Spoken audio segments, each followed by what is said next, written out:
Good morning and afternoon, everyone. My name is Aaron Gorell, and thank you for participating in today's 951st Justice Clearinghouse webinar, Forensic Led Policing. The Miami-Dade Police Department's Forensic Services Bureau has a robust NIBIN program. It strives to meet or exceed MROS standards on the large amount of firearm and casing evidence that it receives. As a result, a foundation has been established for downstream intelligence efforts. And during our webinar today, Yanesi Delgado will show you how they use forensic data for actionable intelligence. Yanesi Delgado has been employed by the Miami-Dade Police Department for almost 5 years, including 2 years in her current role as an intelligence analyst within the Forensic Identification section. Ms. Delgado generates the crime gun event reports based on NIBIN hits received, focusing on hotspot areas where ShotSpotter is deployed, high priority cases, group violent crimes, and cases that are being actively pursued by the Regional Violent Crime Task Force. Now, today's presentation is presented in partnership with Ultra Electronics Forensic Technology. Ultra Electronics Forensic Technology is a leader in forensic analysis, providing innovative and effective solutions like its unique technology, the Integrated Ballistics Identification System, also known as IBIS. IBIS is designed to find the needle in the haystack by discovering matches between pairs of spent bullets and cartridge cases at speeds well beyond human capacity. We truly appreciate our partnership with Ultra, who is so committed to enhancing and growing our profession. Now, the last few things I'd like to address with everyone is some basic housekeeping items. First, this event is being recorded and the full presentation is scheduled to last about 60 minutes or so. It will be available to members on the Justice Clearinghouse website. Second, this is a listen-only event, but you can type in any questions you have through the GoToWebinar toolbar, and we'll take as many of your questions as possible at the end of the formal presentation. I also wanted to point out that our presenter has provided several very helpful handouts in the GoToWebinar toolbar. You'll find those 3 documents under the handouts section of the toolbar, and you can download them throughout the presentation. And finally, after today's webinar, there will be a follow-up survey, and we ask that you complete it. Your feedback is shared with our presenters and helps shape everything we do here at Justice Clearinghouse. And with that, I'll go ahead and turn the presentation over to our instructor for today. Yanesi, it's all yours.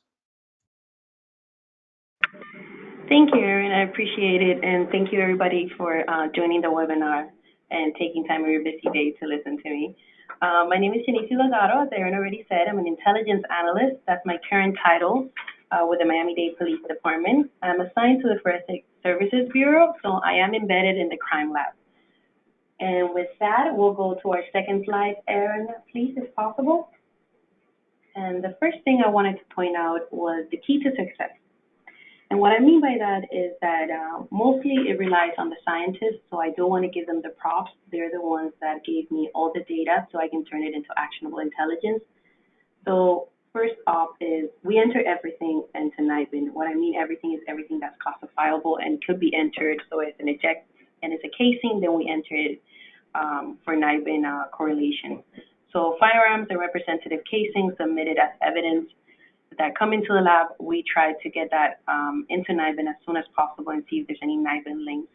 There is an MRS standard that's available. I did include kind of like a short clip from the Crime Gun Intelligence Centers that some of their stuff helped me a lot when I was first joining here at the department, and it was very beneficial for me if you're starting your own crime gun intelligence or you're thinking about doing forensic lead policing, or trying to focus on a lot of the raw data or the data that's available in the forensic reports.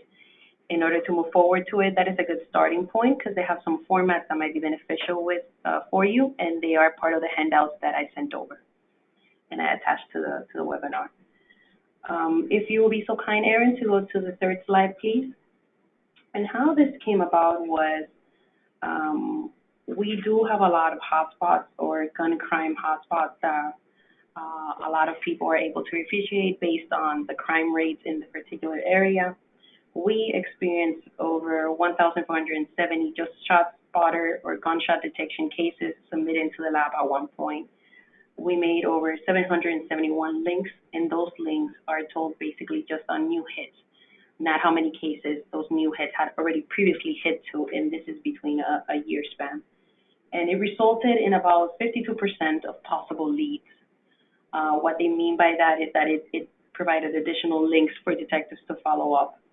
And many of the links were non-ShotSpotter related, meaning that as a lot of people can attest, if you look up any NIBIN links, sometimes you'll have two gangs that will shoot at each other in the middle of the roadway. If none of the two parties get hurt, then it doesn't get reported. But unfortunately, if there's a gunshot detection agency or to the benefit for the police department, officer will arrive on the scene, see the casing, impound it, and we know that those guns or those casings did shoot at each other at one point in time or were together in a specific location. And later on, those guns are going to keep popping up and eventually be recovered. And we'll have an idea of where, for lack of a better word, the beef started, or where these two gangs started to shoot at each other or dislike each other. And even though they did not report the crime, we still have evidence that the crime occurred at one point. And next slide, please, Erin, if possible. And this is where the information kind of just took a wild turn. Pretty much, we like to call it the fire hose was turned on. That means a lot of detectives started contacting us because they saw the data that were being able to be generated, or the intel that we were capable of generating from some of these NIBIN links. Before, as a lot of crime labs can attest to, they do produce a lot of information. Investigators, unfortunately, I realized, do not understand the lab reports. I myself, when I first joined the crime lab, I could not comprehend what certain wordings meant, especially for DNA hits or CODIS hits. It was very hard for me to kind of follow up, so I did ask a lot of questions and had access to all the scientists and all the analysts. So it was very beneficial to me to have them here in the lab so I can ask them questions in reference to the results. And basically what I asked was, what does this mean? What does it mean when there's a major and a minor profile? Can we still get something off this DNA? Is this even workable? Certain questions that a lot of times detectives don't know who to address the questions to, or they're hesitant to. So unfortunately, since the reports have to be written in a specific format, it does make the detective a little bit of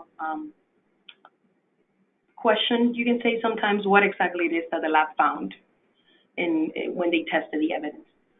And basically, the forensic leads were not being utilized effectively to yield in actionable intelligence. And that's intelligence that could be put forward to distinguish a specific group that's committing violence in an area, sexual predator in the area, robbery occurring in a specific area, or robbery crews that were occurring all over the United States and nationally through CODIS hits or forensic hits. And basically, we needed to bridge the gap. And that's where our commander, Stoilov, came up with the idea that an intelligence analyst will be the perfect candidate, because we're not law enforcement and we're not scientists. So we're civilians and we do intelligent work. So we were the perfect kind of middle person to bridge that gap. So if we could go to slide number 5, Erin, please, if possible. So an intelligence analyst. An intelligence analyst, traditionally, we just mine data from various investigative sources or law enforcement databases. And this also includes open source intel, social media, Google searches, obituaries, pretty much a lot of stuff that you find on social media now could be searchable. And we added a new source that unfortunately is not being tracked in any platform, you can say at the moment, and that's forensic data. What I mean forensic data is CODIS hits, NIBIN links, APHIS hits on particular cases, and layering that information together. And the result was, as I mentioned before, an actionable intelligence. So this was information backed by forensic data that gave us an inkling or an idea of the crime that was occurring in our jurisdiction, and how we could zero down on some of these violent offenders, and were able to apprehend them, or were able to subside the crime in one way or another, using any of the multiple programs that we offer at the county. And if we could go to slide number 6, please, Erin. So the most important thing here was bridging the gap. And since as intelligence analyst, I'm actually embedded in the lab, I have access to the analysts. I learned a lot of stuff I didn't know before. Reference NIBIN links, CODIS hits, APHIS, and even the analytical and narcotics and how they process the data and how everything kind of filters down. And basically what I did is I acted as a translator. And what I mean by that is sometimes officers speak in subject code or incident locations code, like something happened in the casino, or there was this subject and we're looking for him and his nickname is Tiger, but who really is Tiger? And sometimes they'll call a lab and be like, hey, did you get anything out of the Tiger shooting? And unfortunately, most of the time scientists don't speak in subject or incident code, they speak in numbers. So they need a lab case number in order to refer. And that kind of sometimes created you can say like a translator, like a little bridge between them, or like a wall really, between them. And basically what I did was I was able to mitigate that a little bit better. And this is just one of the simple examples. Another one is that it happened a couple of times. An officer will be requiring data or additional information from a scientist, and the scientist at one point, they don't have that data. They don't understand that we do not know who the subject is unless you wrote it in a property receipt. We do not know the status of it. We do not know actually the address of it because we try to remain biased to the situation. So there's a lot of things that you're telling me that I really don't know. I don't follow your train of thought. So since I worked with officers the majority of my career, I was able to mitigate that a little bit easier. So it was a good, smooth transition, I think, on both parties to kind of have someone sometimes to help through those scenarios. We do have, of course, our senior detectives that are used to working with the lab for many years, and like me, is basically like they already are kind of embedded in the lab, mostly like our homicide bureau and some are sex battery or sexual assault cases as well. Most of them are already familiar in reading the report, how to function it. But at the end of the day, the forensic results that you get on a specific case, it might link to another one. But while we may notify you, let's say that a NIBIN link happened between case A and case B, doesn't necessarily mean that there might not have been a CODIS hit on case A that case B was never notified of because it didn't link to his case through CODIS. It linked through NIBIN. So that's information that's kind of lost sometimes unless a detective were to pick up the phone and talk to each other. But I'm giving you an example of two cases. Sometimes on NIBIN cases, there might be 10 cases associated with the same gun, or multiple cases associated with multiple weapons on the same case scenario. So it was kind of like the middleman trying to bridge the gap between those type of issues. And I also, of course, speak with investigators, the prosecutors, even lieutenant majors and of the chain of command, especially when we had high volumes of shootings in the area. And basically, I worked together with the detectives, what information they found on the streets, and what information the systems or my investigation and forensic data was able to provide in reference to some of those circumstances. And now we're going to slide number 7, Aaron, please. The preliminary vision was for the IA to just research NIBIN resulting in violent crime rates. So the original idea was for me just to come up here pretty much and just start focusing on violent crimes. And then we discovered there was a lot more data available. Next slide, please. And this was basically the vision in practice. The IA researches the contact and non-contact shot spotters cases, as well as the violent crime cases. And then is when we started realizing there was a lot more data available than we even originally thought. And what I meant with that was the exact same example I gave on the previous slide. Case number A and case number B might link through a gun, but there might be one case that have a lot more information that the other cases are not aware of, or the other detectives are not aware of it. So since I had access to the crime reports, to the crime lab reports, I was able to see every piece of evidence that was entered for all those cases. And I was able to see if there was any AFIS reports done on those cases that linked through NIBIN, if there was any DNA, if there was a subject or a possible subject that was apprehended from my access to my law enforcement databases. And I was able to kind of put it all together, and I represented it as a report format for the detectives, and I told them, look, just so you know, I know you're already made aware that all this case is linked, but there's a lot more information available for you. Maybe this will benefit you. Maybe you have video footage that you can show the other detectives and they will recognize their subjects and so on and so forth. Next slide, please. So now it came down to filtering the information like I mentioned before, showing it in a format that will be beneficial for the detectives. Next slide, please. And the report format that we originally adopted was the Philadelphia crime gun event model. And basically, I attached that as well in one of my handouts so you guys could take a quick look at it. It was originally on the Crime Gun Intelligence Center website, which I read back and forth when I first joined here to try to get a complete understanding of the possibilities of things we could do with NIBIN.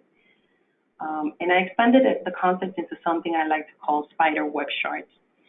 And basically, they detail how all the cases connect to each other, what forensic data we were able to find, what information and intelligence I was able to provide based on my multiple investigative law enforcement cases, and how everything kind of came together and who were the main players on the crime. Sometimes we were able to point out. Next slide. Part 1 of the report included the case summary, victim and subject's name, the date it occurred. I also started including the time it occurred, the case number from the originating agency, as well as what I like to call the lab case number. Even though it's not a case number generated by the lab, at least in our case, it is a number that you do have to pull up in order to submit evidence into the lab. We call it a PD number. And that was an issue originally because the lab used to always cross-reference their evidence with that PD number, and a lot of the time that number is not useful to run into the multiple databases because it's not the originating agency case number, and that's the number that we need in order to pull the important information when it came to finding out if somebody had been arrested, if they had a possible subject, if was there additional information there, or for me just to read the incident report altogether. So it was very important to include that for the detective as well. I also ran the criminal history for both victim and subjects. Basically, if they had an arrest record, and if they were arrested for drugs, if they previously had firearms, things of that nature that tended to be important, especially if they were the victims of a shooting because they might have shot back, or they might be targeted because they were selling on somebody else's turfs. So these were things that I realized later on that was important to include in the chart. And of course, you always include the lead investigator's name, their phone number if it's outside your jurisdiction, just to make it easier to the officer when he's trying to reach out if he had additional information so they can communicate between each other. Because at the end of the day, this is a report exclusively for officers and for prosecutors and investigators, an investigative tool. So it's always good to put as much data as possible without being too overwhelmed. And the next, if you go to the next slide, Aaron. Sorry. And the part 2 of the report was the spider web analysis chart. And basically that was like a visual presentation of the information provided in the summary for any of the detectives that were more into the visual aspect of things. And it also included the victim and subjects photos. The reason why I include the photo of the victims and the subjects is because sometimes you'll be reading an incident report and they'll describe a subject or they'll describe a vehicle, and then it turns out that in 2 instances later there was a NIBIN link, and guess what? One of the victims' description actually matches the subject description from 2 days ago that the same gun was used. So there's a probability that the victim might have used that gun in that instance to defend himself, but he was the aggressor on another case. So these are things you always want to keep in the back of your mind while you're doing the research and completing some of the reports. That might be beneficial for the detective to know, so it's always good to include that. So I've always tried to include victim and subject photos so they know what it looks like, and sometimes that triggers a memory to them. I'm like, oh, I remember him. He hangs out with this specific crew or gang member, or he likes to hang out in this corner, but I didn't really know him as this. I knew him as his nickname. Let's go with Tiger again. And that's pretty much how the main reason why I include the photos. If we could go to the next slide, Aaron, part 3. And part 3 of the report is the mapping analysis. It basically is a geographical overview or a screenshot of the casings where they were recovered. So basically where the guns are most active. And when we take a look at some of the maps, sometimes you'll see a cluster in a specific region, and you'll see them that they'll move from one region or one gang area, you could say, to another gang area. And you'll see them fighting back and forth, and that's basically two particular groups that the gun keeps going back and forth because it resides in one of the two areas, and they're just shooting at each other on a constant basis. Sometimes you'll have it residing on one specific area alone, and that will be a hint that the owner of that gun or the user of that gun, or the possible users, because they might be changing between the groups, resides in that particular area. Usually, in order to do this type of map, you could do a Google map, you can do batch deal because you're not disclosing any impertinent information. It's mostly like a case number, and just where the shooting is, most law enforcement agencies will have something similar to this already in place. Like we have Crime View, or we did at one point, and we also have ARC GIS mapping, which I would love to use, but unfortunately it's a little bit more complex, and I try to keep things simple for the officers to make it easier for them to understand. It's kind of like an overview. Whatever work in your departments and whatever you have to work with, I would always suggest to use it the best of your possibilities. I have sat in crime gun intelligence center meetings that I've seen people from different states, and they do amazing work with the resources that they have, so I'm really proud. They even gave me some ideas of things for us to work with. So whatever works for your department, please always try to incorporate it whenever you're trying to do or generate these reports. And then if we would go to the next slide, please. What I wanted to point out is crime gun identifiable numbers. I like to call them social security numbers for guns. Basically what they do is whenever a gun gets a NIBIN link, NES, which is a system generated by ATF. If you're not familiar with it, please reach out to your ATF counterpart and see if you can get access to NES, especially if you're dealing a lot with NIBIN links, because it will make your life easier. It is a good system. It's still having, they're still trying to work around a couple glitches here and there, but it's a very good system. It's very reliable. And basically what it does is whenever there's casings recovered from one case that match to another case and so on and so forth, but the gun itself has not been recovered, or even if it is recovered, we give it a crime gun identifiable number, which could be categorized as a social security. Basically, that number is unique to that particular gun. And that makes it easier to keep tabs on it and to track it to see if that particular gun, you see that it starts to become more active, if it's been used a lot more often, if it's linked to a homicide, and then all of a sudden it's linked to another homicide, and then you're thinking, wow, is this gun particularly used just whenever they want to do shootings, or they want to make sure someone passes away or somebody dies? So it's always a good thing to follow up with. Next slide, please. And basically here, I just give you a quick overview of NESs. This stands for NIBIN Enforcement Support Systems, and it analyzes, refer, and tracks NIBIN and other NIBIN links around the area, and you guys could review it. It kind of keeps it all together. And it does as well does cross-jurisdictional data tracking as well. So if it hits, let's say in our case, like Broward, I've had hits up to Georgia at one point.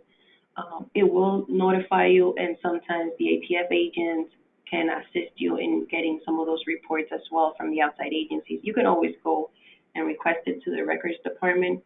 Sometimes it may take a little bit longer, or depends on the agency you're requesting it from. When it's a smaller town, I've noticed that sometimes they do take a little bit longer, or they still send it through regular mail instead of email. But it's always a good system to have. And it's always, as I said, it's always good to share the intel with your surrounding jurisdictions. You'll get a lot more information than you think possible.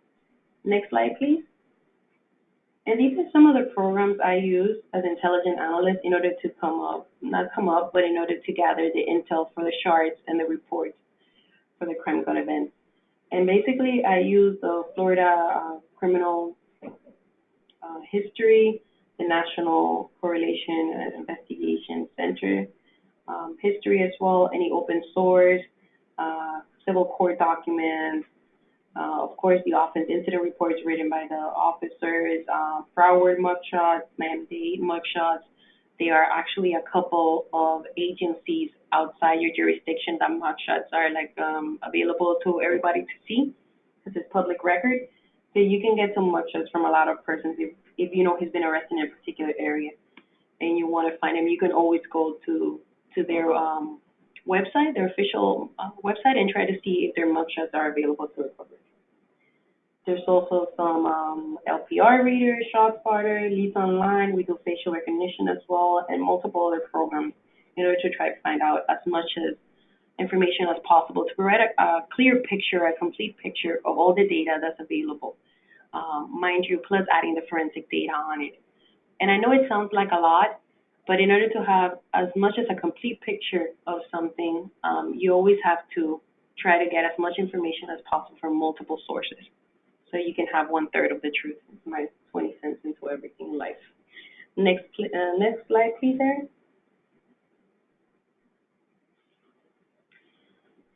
So the information provided in the crime gun events report are based on the officer's arrest, officer's report, victims or witnesses' testimony, the evidence collected on scene, if anything was sent over to biology for coded, or any casings collected that went to firearm, or any fingerprints if a vehicle was recovered and it's been put through latent, so on and so forth.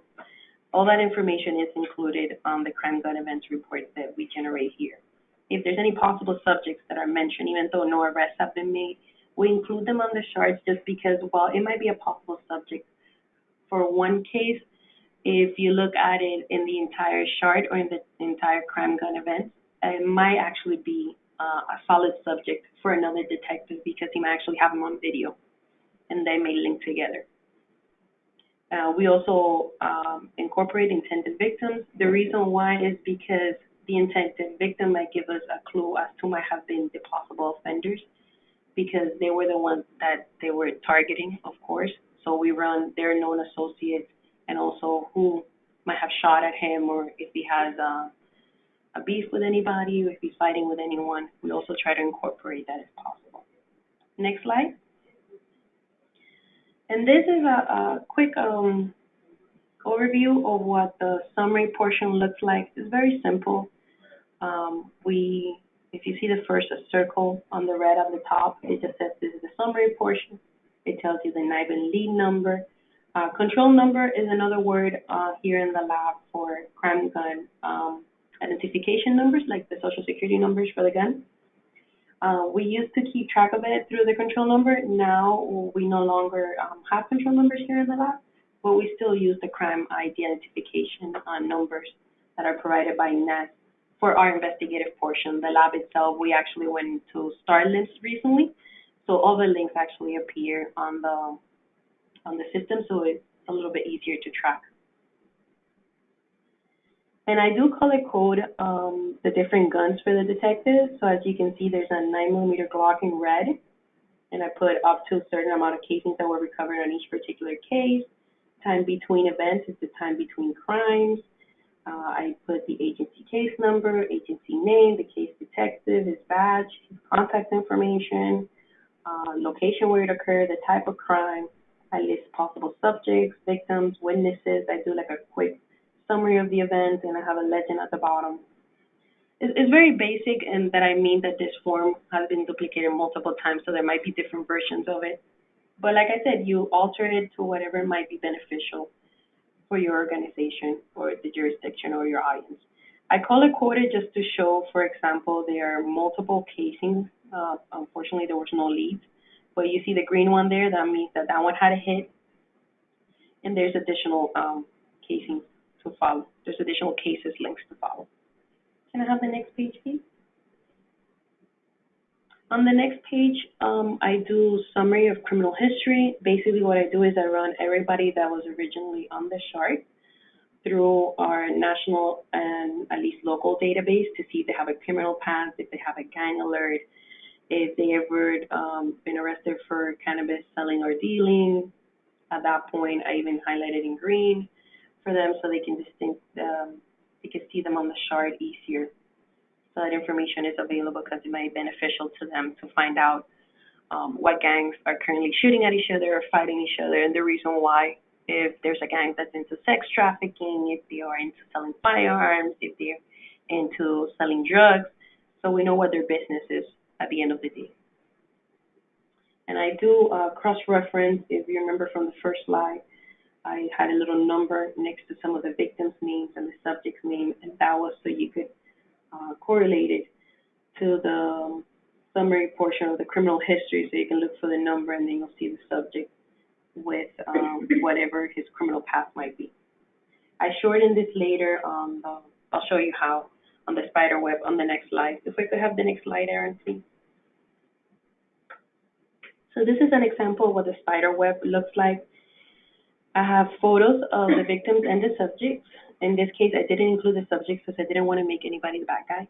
But the victims, we have Alien 3, we have Buzz Lightyear, we have the Brown Horse, and then we have some of his known associates. Unfortunately, Alien 3 was killed. He was a victim of homicide, which is the red gun right there, as you can see. And that red gun was also present in another homicide and an aggravated assault. In the aggravated assault, we do have a little Care Bear lollipop. He was listed as a subject, and I did pull up some of his known associates.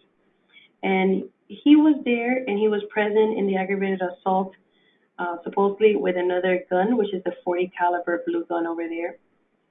And I pulled his known associates in the event that it might come back to some of the subjects that were later arrested with the gun. And how we actually were able to arrest the subjects was because on the homicide that occurred, the one in the middle that occurred on December 11th, I don't know if you can see that closely from your monitors, which is where the green 9mm casing is. We actually have two subjects that are arrested when that 9mm casing is present. And those two same subjects, when they do search warrants on their house, they were able to recover the gun inside their house, which is the same gun that was used in the homicide later on. And if you see the little green leaf like next to the subject's name, that's a little indicator from my end that they are into selling and dealing in drugs. I also wrote the criminal history in light blue, in communication signal codes in our end, which is like 40 over alpha, like 25, 22, and so on and so forth to make it easier for our detectives to comprehend. I also did some social media information on this particular chart. And when I started looking at some of the friends for the victims of the homicide where Alien 3 passes away, you see that there was a lot of comments from his close friends and a lot of videos being posted of them selling weed, like getting ready to cut weed in order to be sold, and they're selling it on social media. It's an open platform, as some of you might have been aware. And basically what they'll do is they're promoting themselves, but in this case, they got into somebody else's territory, and they retaliated by shooting at them and actually succeeded in killing one of them, unfortunately. And these are very young juveniles. But if you take a look at the chart, you'll see some other casings, some of the commentary on the comments that will say, like, you deserved it, you guys pretended to be a gang, and you were only 5 people, things like that. And this is information that was beneficial to a detective, obviously, and also to an investigator or prosecutor, in order to be able to show a jury or the court how everything kind of came together and how this all evolved from one gun that was recovered. But these right now are mostly being used for investigative leads for the prosecutors and for the detectives as well. Next slide, please. On the next slide, this is just like a quick image of what the mapping would look like.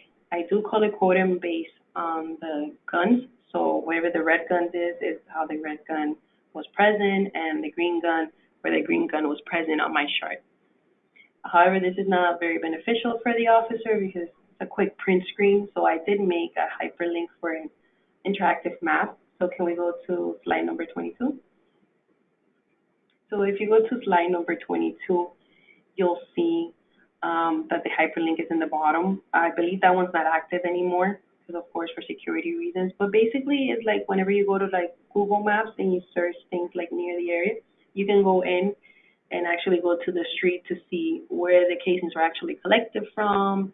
And it's basically an interactive map for the detective to take a closer look so it can jog his memory of where those casings or that gun was present. at a specific time. Next slide, please. One thing that I found was very beneficial was information sharing. And what I mean by that is any information that was gathered by the analyst, as long as it's a law enforcement or that was generated by myself, by the intelligence analyst, because the three of us now, could be shared with law enforcement. So it is law enforcement sensitive, but as long as you're a law enforcement, I do not mind sharing the intel with you, because if it might benefit your case, then by all means, I'm not doing anything with it because I cannot go and arrest people. So please have the information for you. It might help you in closing a case. And what we did here is we created SharePoint, because that's the system that we currently have. And basically, it's just a quick basic, kind of like Dropbox, if anybody is familiar with it. We just input all the PDF versions of the charts or the reports into a SharePoint, and it's searchable. They can search by subject's name, by case number, by detectives assigned to it, even by dates, even though that one, I haven't found much of a use for it.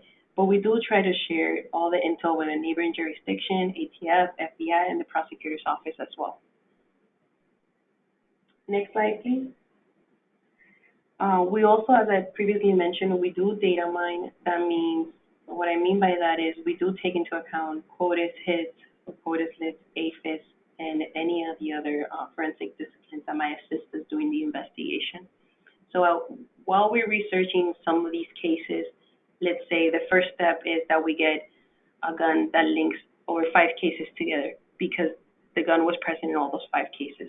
Then I go into all those 5 cases and I try to see what other forensic data is available, what other testings have been done in those cases.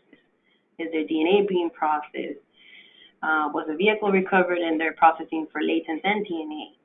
Is there a possible subject that maybe at one point they submitted a standard, or they could resubmit a standard? Anything that will help in trying to solve the case, I pretty much try to cross-reference the options available at the time. And I do include it in the chart. And then if you go to the next slide, this is a quick slide of how I use DNA forensic hits. And DNA forensic hits, since thank God, we get a couple, we do not get a lot, and not as many for sexual assaults as we did in the past, thank God. But basically, a forensic hit for non-crime lab people is when a DNA or a profile hits to another profile from a different case, but CODIS is unable to provide us with a name because he's not registered yet in CODIS. So we do not have the name of the offender, but we can confirm that those 2 profiles belong to the same person. So in this case, we had a 4 sexual assault case happen pretty much on the same year, but we did not know who the owner of that DNA was, or that profile was. So when I looked into each of individual cases, while an arrest had not been made in any of them, they did list on at least 2 of them a possible subject at one point, either by a nickname or by a name. So I put it together for a detective that was researching it after, and we were able to find a possible lead. However, he had already died on that same year that we was committing the sexual assault for non-related reasons. I believe it was an overdose. We did not have a standard at the time, but they are in the works to confirm in order to close those cases.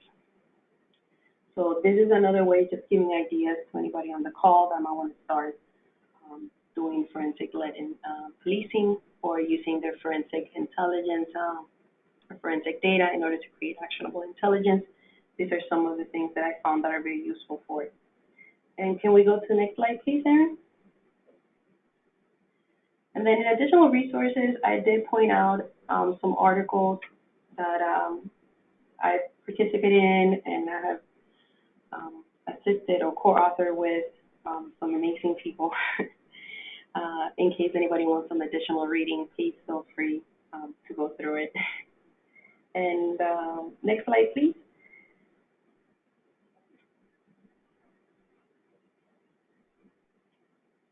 I think I have the same one twice, sorry. And then next slide, and we're done. Any questions? Yancy, thank you so much. I've got to say, the amount of information that you're packing into just a couple of pages with your case profiles and things like that, that's amazing information. And I can only imagine how much the detectives and investigators, how valuable they find that.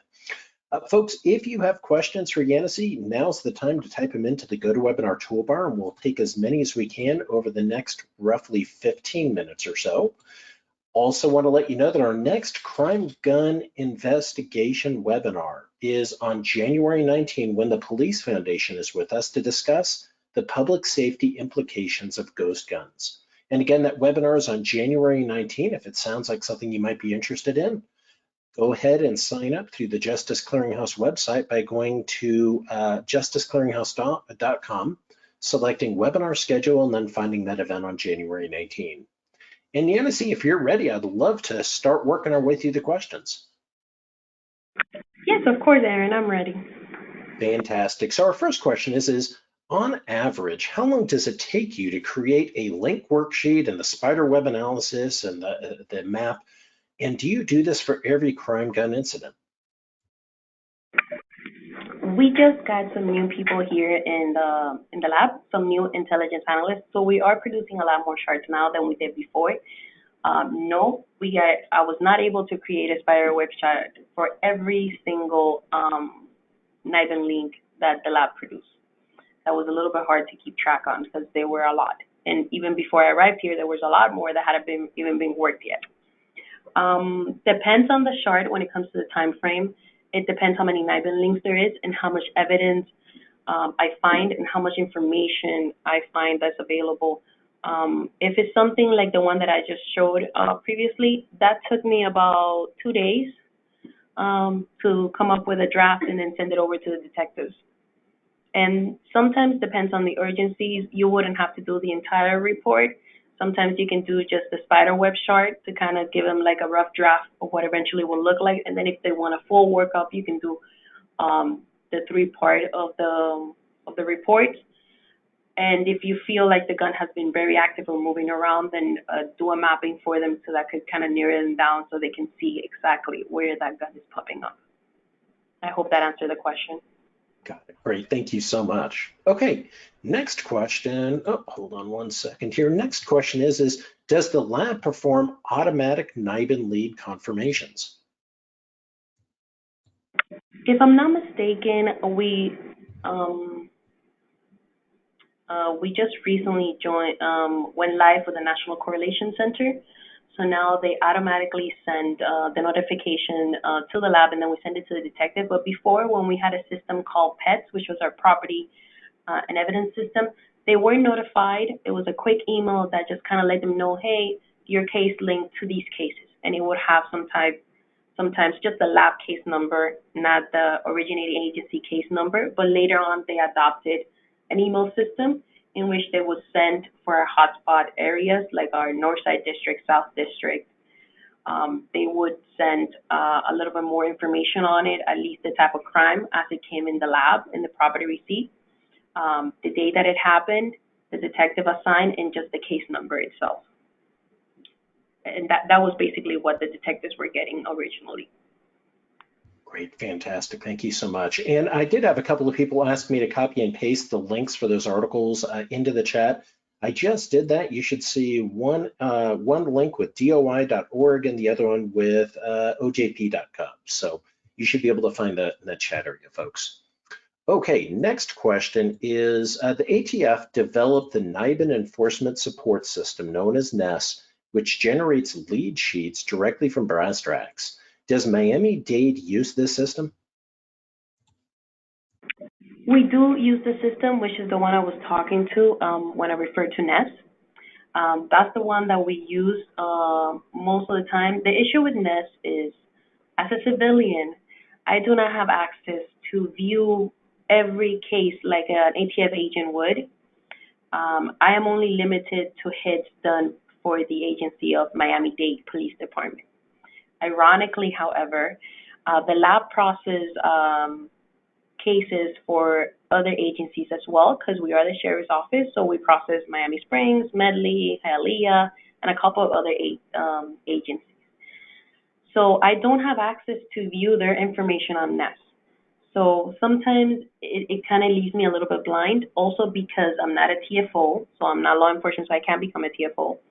I am limited that I won't be able to export data from the system either. So that kind of puts my hands tied. That kind of tied my hands a little bit. The reason why is because in order to generate the charts, we use something called IBM i2 Analyst Notebook. That if we were able to export the data from Nest and then import it into i2 Analyst Notebook, it will create the chart almost immediately. But because of those regulations, NATF is working with us to try to see if there's a way around it or try to resolve the issue. But besides that, yes, I do use it. I think it's a great system. Unfortunately, I do not have access to all the other capabilities that it has because I'm not law enforcement and I'm not a TFO with ATF. I hope that answered that question. Great, thank you so much. No, I suspected that it did. Okay, next question is from Frank.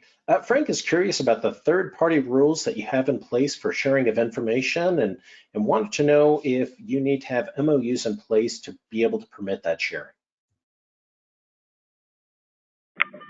Right now, since it's law enforcement and for investigative purposes, we go by the Homeland, pretty much MOU, you can say. We have one here as long as it's law enforcement. Of course, there's a protocol to share the information if you were to send it via email or so on and so forth. It depends on the classification that you give to the charts. In my case, it's law enforcement sensitive. If it's something that's going to disrupt an investigation, it should be classified as top secret. In that event, I do not include it in my charts, and the detectives are kind enough to notify me ahead of time. So in those cases, no, but I do follow a protocol to make sure that only law enforcement personnel are allowed to view the charts. The SharePoint that I utilize is the county. The county created it, so you have to be on our network in order to access it. It's not a public platform that multiple people could utilize at what time. So we do try to make sure that all that information is sensitive in place right now. So I hope that answers the question a little bit. Great. I think that's anything else. Thank you. Yep. So next question is from Nick. Nick would like to know, do you ever use trace data, such as a common buyer, common date of gun purchase, etc., to connect different cases? We definitely do, and that's another layer of information, how I like to call it. We do include e-trace data when the gun is recovered. Sometimes I do generate the charts faster than the e-trace results that we get, but we do keep it in mind and we do add it on. We also add the report if the firearm was stolen, where it was stolen from, when it was stolen, and sometimes that gives an idea who the original purchaser was, because most of the time the victim will be the original purchase once the e-trace information comes back. And we do try to follow up with like straw buyers, and I do get on a call with ATF every week to try to see if any of those cases are potential to be brought federally, or they could take over it on their side. Got it. That's a great idea. Okay. Next question is from Jonathan. Jonathan would like to know if you have some suggestions on how other jurisdictions might be able to initiate your kind of intelligence analyst position within a crime lab. Do you have any recommended actions? My first advice would be to try to get an intelligence analyst to be embedded in the lab. Bring an analyst up to the lab like they did with me, and show them the capabilities or the information available, and see the ideas that they come up with. I used to actually work in the real-time crime center before I got promoted to work in the forensic crime lab and became an intelligence analyst. And based on my previous experience working with officers and how we capture data and how I knew what data was beneficial and not, once I got shown the side of the lab, it was easier to kind of create something that I believe our officers will benefit from and our investigators.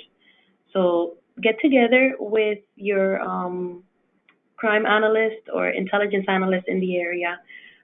Try to show them, try to attend some webinars that might give them like an idea of how the information may be useful, and see what they come up with. See what would be beneficial for everybody. At the beginning, when I started, I used to ask a lot for feedback. I'm like, please don't hurt my feelings. If this is not useful to you, I do not want to create it. I want a product that will be useful for detectives, because you're going to be the end users. You're going to be the one that benefits from it. So I don't get anything on it. Once I generate it, unfortunately, I cannot go and arrest anybody. So this is exclusively for the officer, the investigators, for law enforcement personnel. Got it. I hope Great. that helps.